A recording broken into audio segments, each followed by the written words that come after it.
So guys, ito nga yung pinaka plano ng ilalagay nating lifeline. Actually ito ay permanent lifeline na to. So ito nga siya.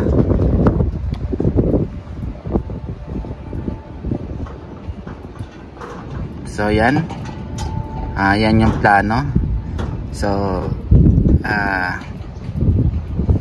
hindi natin syempre pwede ipakita kung saan tong area, lugar na to. Pero kung nakikita nyo,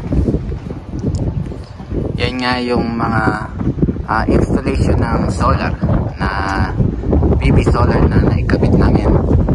And ngayon gagawin nga yung permanent lifeline nito para sa mga maintenance o sa mga maglilinis or even roping ng mga dito nakakit dito sa bubong. So ito nga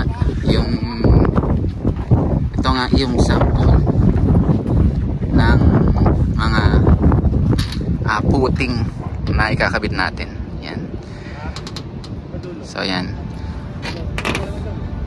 Ito, yan yung mga nasa gitnang part ng permanent lifeline.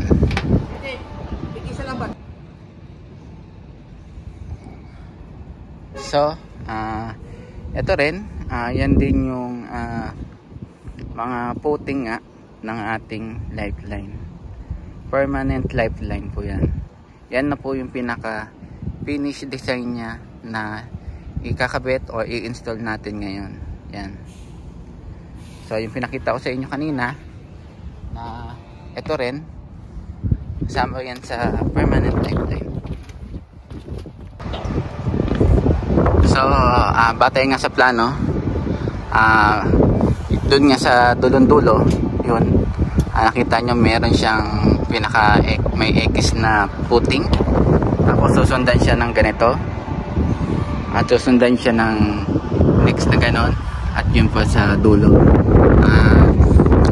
Siyempre susundin natin ang plano at kung saan siya tumapat at ang bilang ng tatapatan ng panel, yun ang susundin natin kasi yun ang nakalagay sa plano nga para sa permanent lifeline ng bubong o roof na ito. So nandito nga tayo sa kabilang part nga ng kabilang pisngi ng bubong. So kung makikita nyo ay yan yung makikita nyo na nasa plano. So ito na nga yung next. So ito yung next nga na hilera rin yan. At ito yung unang na-install na puting. Ayan, kung nakita nyo yan yung simula dito saka hanggang doon, yan nga yung na-install na puting para sa lifeline natin. Napakaganda ng bundok at medyo maulap. So yan nga, dito tayo sa kabilang bubong. So yun nga, iniintay na tayo nung kasama natin doon. Yan, para ituloy yung pag-i-install nito. So ayun nga, napaka taas ng sikat ng araw. Yan. So kasama natin, nakapaglagay na siya doon sa kabila ng ganito puting.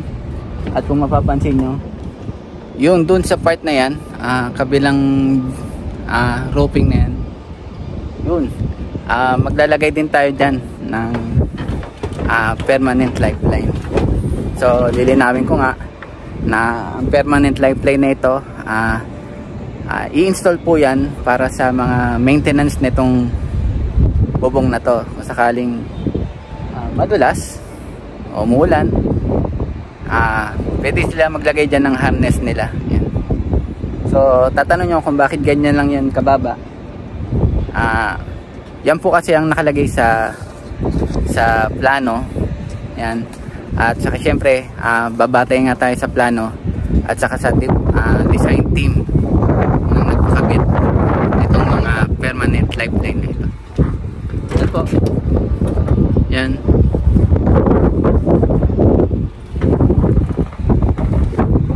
Yan o, kung nakita nyo. Yun.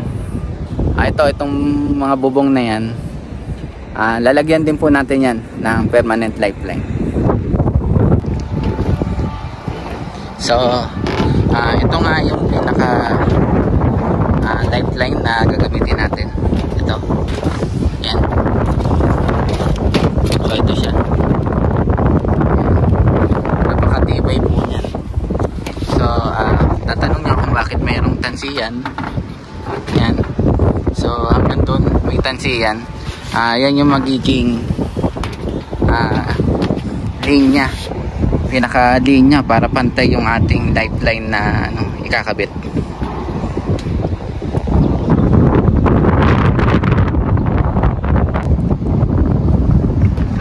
So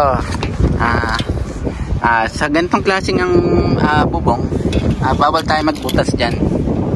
So hindi pwede magbutas dyan. Ngayon gumagamit kami ng ganitong clip lock. So clip lock nga ang tawag sa ganitong klase. So ang kabit nga nito ay pag ganito.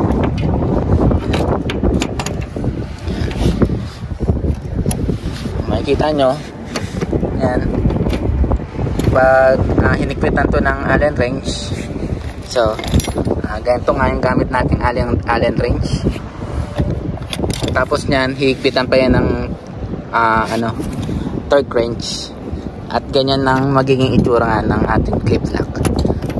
So ulitin ko nga, bawal nga magbutas sa ganitong klaseng bubong kasi clip lock ang gamit natin yan. So kung nakikita nyo yun sa kaninang kinabit nating puting, so hindi nga tayo nagbutas dyan kasi clip lock ang gamit natin yan. So ganito ang ginawang paglalagay ng puting. So ayan, may clip lock yan. Syempre ito ang ating puting. So ang puting nga ay nakakabit naman sa clip lock. Napakatibay yan, napakatibay niyan. At syempre may distansya yan sa ating PV solar panel. Yan. So yan nga. So hindi nga tayo nagbutas sa bubong na to dahil wala yan sa plano nga. So clip lock yan na nakakabit ang puting sa clip lock. Yan. Ganyan ang itsura niya.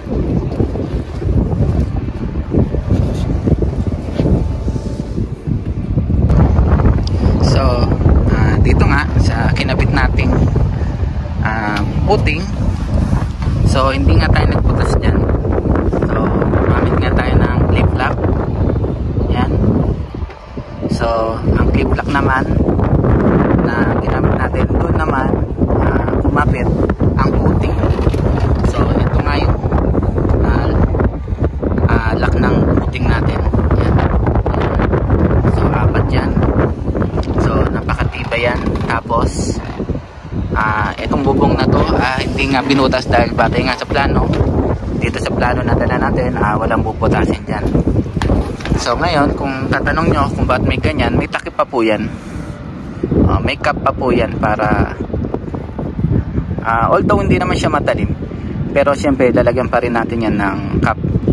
So ito, yan ang pinaka lifeline na kinabit. So hanggang dun yan sa dulo, at batay nga dun sa plano, meron niyang mga puting at meron niyang spacing.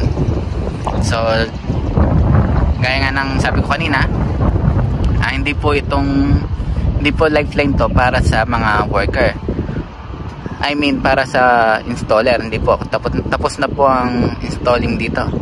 Ang lifeline po yan ay para sa mga maintenance. Kung may aakyat dito sa bubong na ito, o may roving ang guard, mayroong maintenance na maglilinis ng mga bubong o panel, yan gagamitin po nila yan kung madulas. Ngayon ay tatanong nyo bakit mababa ang permanent lifeline na yan.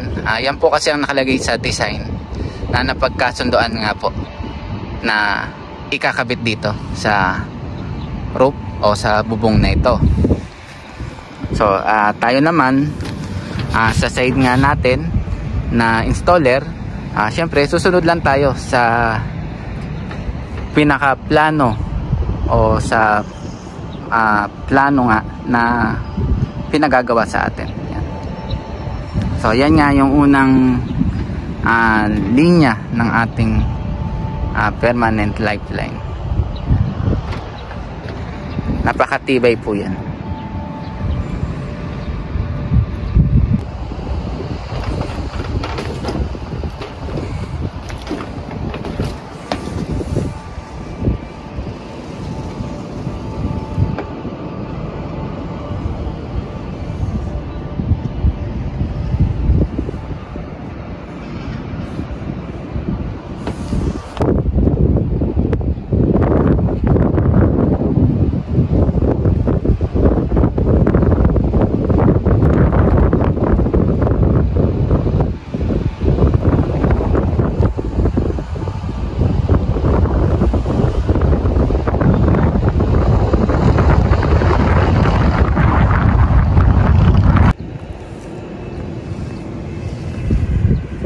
So, ito nga yung ating eye bolt.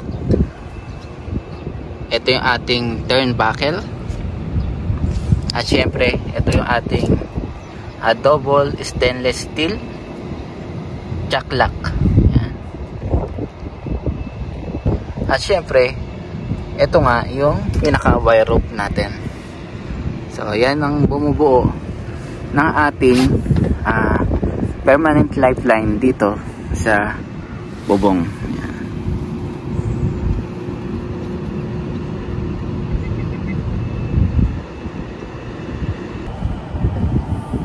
So guys, yan nga yung ginawa nating pag-i-install ng lifeline, permanent lifeline. Yan nga. So thank you nga pala sa inyong panonood.